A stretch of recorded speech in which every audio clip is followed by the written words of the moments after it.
United Nations. A majority of the world's nations delivered a stinging rebuke to the United States on Thursday, denouncing its decision to recognize Jerusalem as Israel's capital and ignoring President Trump's threats to retaliate by cutting aid to countries voting against it.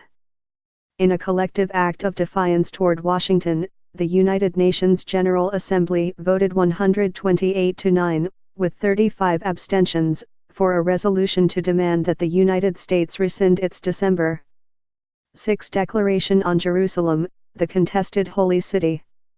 The resolution is non-binding and therefore largely symbolic, but the lopsided vote indicated the extent to which the Trump administration's decision to defy a 50-year international consensus on Jerusalem's status has unsettled world politics and contributed to America's diplomatic isolation.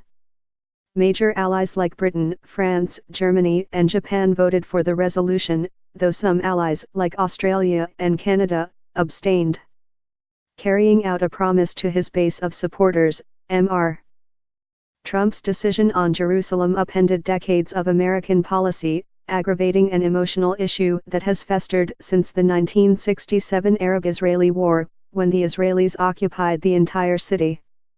Many Security Council resolutions since then, which have the force of international law, have warned that Jerusalem's status is unresolved, that claims of sovereignty by Israel are invalid, and that the issue must be settled in negotiations between the Israelis and Palestinians.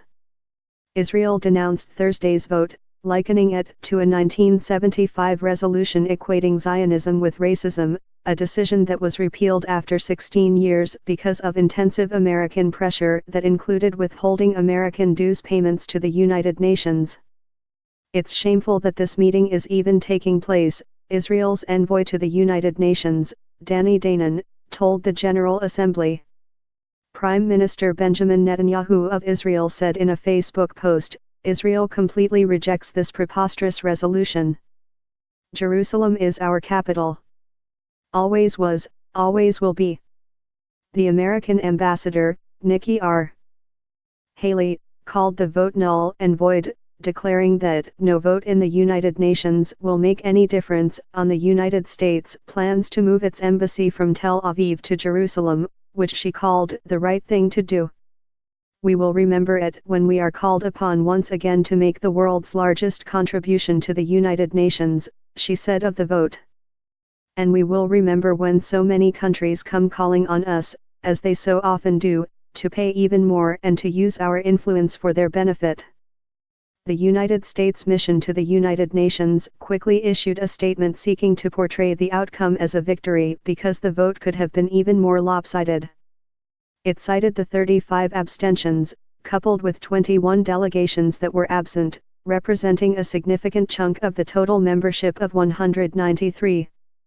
It's clear that many countries prioritized their relationship with the United States over an unproductive attempt to isolate us for a decision that was our sovereign right to make, the mission said in the statement emailed to journalists.